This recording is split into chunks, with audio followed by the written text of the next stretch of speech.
কেলেঘাই নদী সংস্কারের অঙ্গীকার নিয়ে দলীয় পতাকা হাতে নদীতে সাঁতার কাটলেন দুই বিজেপি নেতা।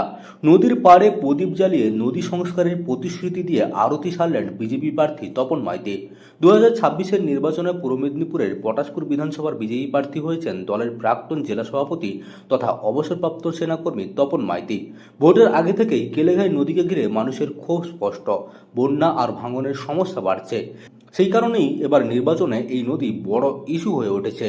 তাই শুরু থেকেই এই ইস্যুকে সামনে এনে প্রচার শুরু করেছেন বিজেপি প্রার্থী।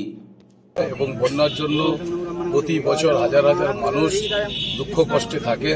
কেলেঘাই সংস্কার আজকে তৃণমূল কংগ্রেসের সরকার 15 বছর থাকা সত্ত্বেও অঙ্গীকার করা সত্ত্বেও মানুষের কাছে অঙ্গীকার করা সত্ত্বেও একবারও এই কেলেঘাই নিয়ে ভাবেনি, সংস্কার করেনি।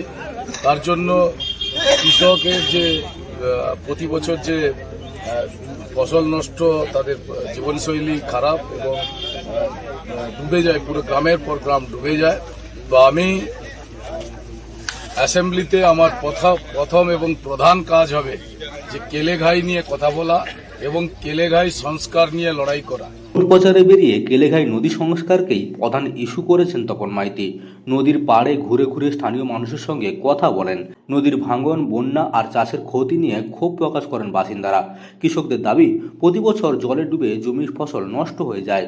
এই অবস্থায় স্থায়ী সমাধান চায় কেলেঘাই তীরবর্তী বাসিন্দারা। সেই দাবিকেই সামনে রেখে প্রচার করলেন বিজেপি প্রার্থী। নদীর তীরের বাসিন্দাদের আস্থা অর্জনে প্রচারের চমক নিয়ে আসে বিজেপি। কেলেঘাই নদীর পাড়ে সিংলাই মোড়ের কাছে স্লুইস গেটের ধারে বিশেষ কর্মসূচি নেওয়া হয়। সেখানে প্রদীপ জ্বালিয়ে আরতি করেন বিজেপি প্রার্থী। সেই সময় বিজেপির জেলা কমিটির সদস্য সুকান্ত প্রধান ও মোহনলাল সিং দলীয় পতাকা হাতে নদীতে সাঁতার কাটেন। নদীর জলে দলীয় পতাকা হাতে দাঁড়িয়ে অঙ্গীকার করেন কেলেঘাই নদী সংস্কারের।